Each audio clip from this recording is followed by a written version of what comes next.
kids, it's Granny! Happy Storytime Saturday! I usually make a couple of notes to go by when I tell these story times, and I don't have time for that today. There's kind of a lot going on, nothing like earth-shattering or anything, just a lot of little stuff to do. So I'm going to try and do this unscripted.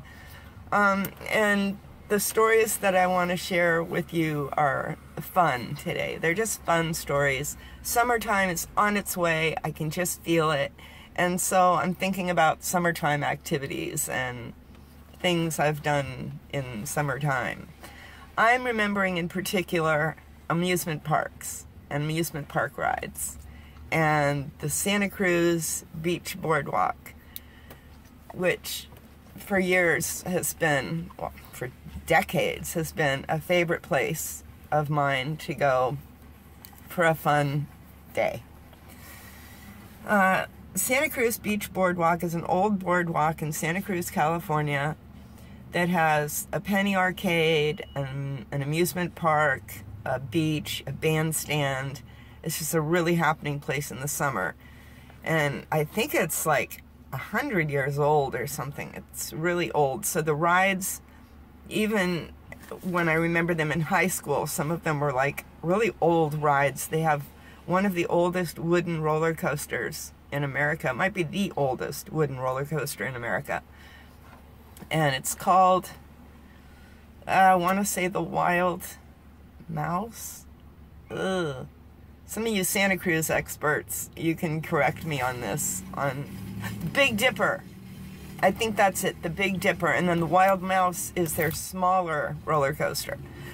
None of that really matters, except for that the rides always creak and groan and squeak a lot and make you a little nervous about their construction. So, we're flashing back to 1975 or 1976. My best friends, Carol and Jeannie, and I are at Santa Cruz Beach Boardwalk. And of course, we've waited in an interminable, is that a word? Interminable? It was a really long line we waited in. You know, eating cotton candy and junk, and I had a pocket full of quarters for the arcade that would fall out when we went upside down, and it was just a great afternoon. So we get on the Wild Mouse, which is the smaller of the two roller coasters. Still rickety as hell. So there's supposed to be two people in each car on the roller coaster. Well, there were three of us, and we had to be together. God, I mean, we had to be together.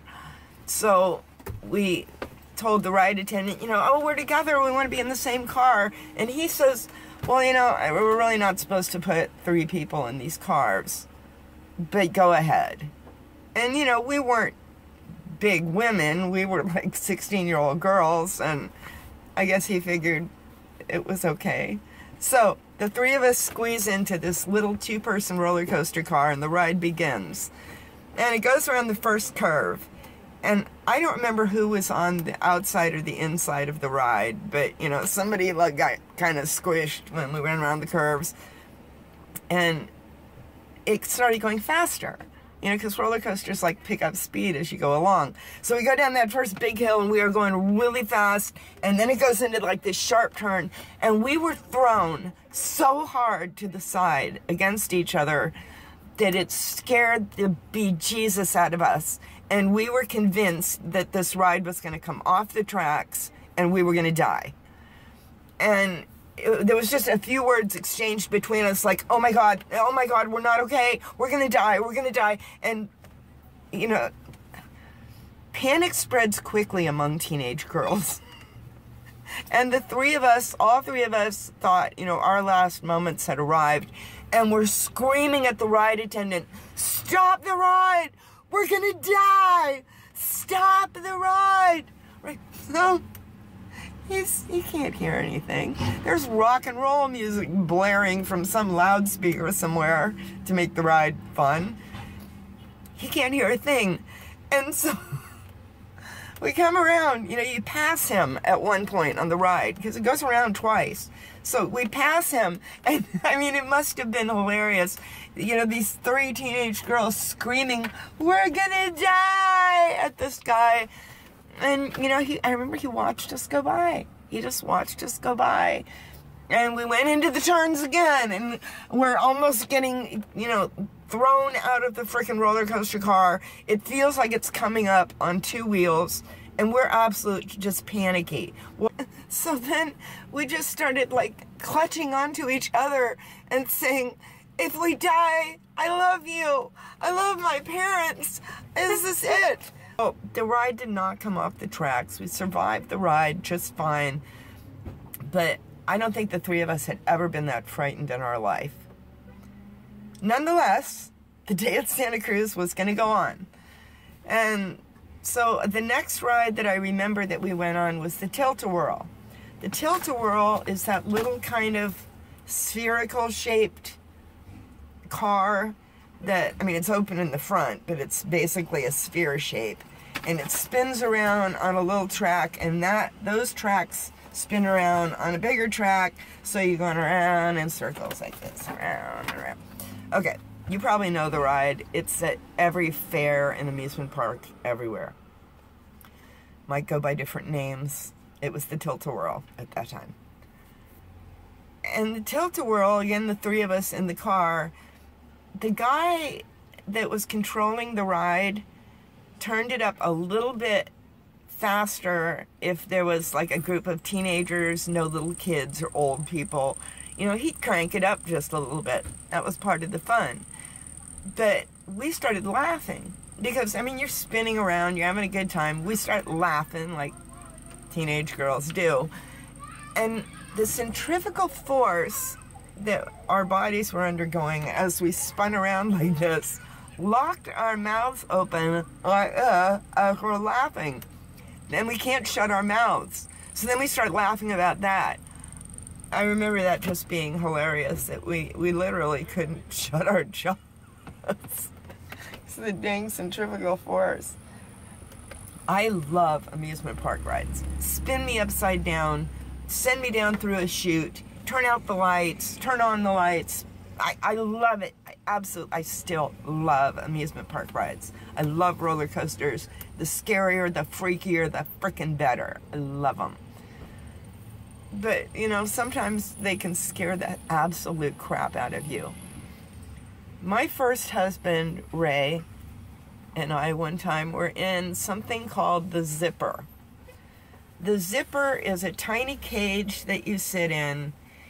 Each cage independently twirls, and then you go like up over this long zipper shaped track. So you got little cars going around and around and then down and then up and around and around and around, and the cars can flip like head over heels. So we're in this thing and we're, you know, seeing how much we can make it flip to spin around. It's like a forward spin, like somersaulting. Yeah, like somersaulting. So we're doing that, and there was a sound. I can't describe the sound. It was a metal, kind of a clink, clunk kind of sound, like on the door of our car that we were in, this little car. And my husband Ray says, "Oh my God, the pin just fell out of the door." And I'm like, "No." And so I grab the little support handle that they give you, you know, to hang on to, and I'm just hanging on to it. And we're still flipping, like, so you could help it flip, but we weren't at that point. We didn't even want it to flip. We just wanted to live and have the door not. And again, one of these times, you know, something feels wrong. And you go around and you pass the attendant as you're going around on the ride, and you're screaming at him, "That pin came out of the door," or "We're gonna die," or whatever it is you're screaming at him, and the guy pays no attention. So if you're ever on an amusement park ride and you feel like something is wrong, you're up shit creek, people. I'm sorry, nobody's gonna help you. So we survived the ride. Apparently the pin had not come out of the door. It just sounded like it. And, you know, I don't know if I keep going back on these rides because I like being scared out of my wits like that, or if I enjoy the controlled fear. But it's not really controlled. I mean, people die on these things. You hear about people being decapitated because they stood up on a roller coaster, or, you know, they stood up and they flew out of the roller coaster, or the roller coaster went off the track. Like, these accidents happen. If you look it up on YouTube, you can, there's some horrendous videos that you probably don't even want to watch. So accidents do happen, but gosh, I do love me an amusement park ride. I got out of breath just talking about it. It gets me really invigorated, and I want to go to the county fair now. Not for a couple more months. County fair time coming up, huh, Maya? They won't let you in. That sucks. So I gotta run into Safeway and get a few thingamajiggers. And, then I'm gonna go home and get all my printouts and everything done for church tomorrow. And, if I get a chance, I'll, embellish this video a little bit and upload it. Otherwise, it's going up tomorrow. Hey guys, I almost forgot to tell you, like, one of the best amusement park ride stories. Again, it was Carol and Jeannie and I. This time we were on a ride called the Scrambler, which is like, I think sometimes it's called the Roundup. And you're sitting in a car that holds about 3 people, and it spins around on a track, and again, that track is spinning around on another track, and it's one of those roundabout rides. So we get in that ride, you know, and it's always like an argument about who has to be on the outside because they're going to get squished as all get out. But, so I don't remember who was chosen to be on the outside, but I do remember that as it was spinning around, Carol's glasses flew off. And Carol needed glasses, I guess pretty badly, and couldn't see very well without them at all. So, you know, she like freaks out, oh, my glasses came off, my glasses came off. Well, the ride ended, and so of course Carol's got to get her glasses. So the poor girl, oh my gosh, she's crawling around under the amusement park ride. Jeannie and I ran over and told the guy, you know, don't start the ride again. There's somebody under there looking for their glasses. And I think he might have even gotten in there to help her. But I remember her crying and crawling around on the ground looking for her glasses in the straw, because they had like a bed of straw under this amusement park ride. And poor Carol, Jeannie and I laughed and laughed and could not stop laughing at the fact that her glasses flew off. I mean, they just went, phew, which was funny. It was funnier than hell, but it wasn't funny to Carol. And looking back on it, I feel so bad that I don't know if we even helped her. We just laughed. Kids are kind of cruel. And I guess I was no exception. So, Carol, if you're watching this, I'm sorry, sweetheart. That was really not nice of us to laugh at you. But it was funny.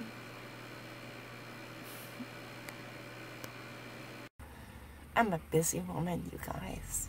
But I love doing YouTube. YouTube has just been my saving grace. I started thinking about that this morning. I had a new subscriber who said that she had come from Letty's channel. Most of you probably know Letty. And that she was glad she found my channel, etc. I liked it. And it occurred to me like how empowering this is for this little group of primarily women that we've gotten together. We've got a few guys with us. And it's like, I realized that YouTube was a community when I started, but I didn't realize that these little sub-communities build that are so awesome and so empowering. There's no other word. It's been really good for me. I hope it's been good for you too. Oh, was it good for you too, baby? Anyway, have a great night, you guys. I love you all. Stay safe, and I'll see you next time. Bye.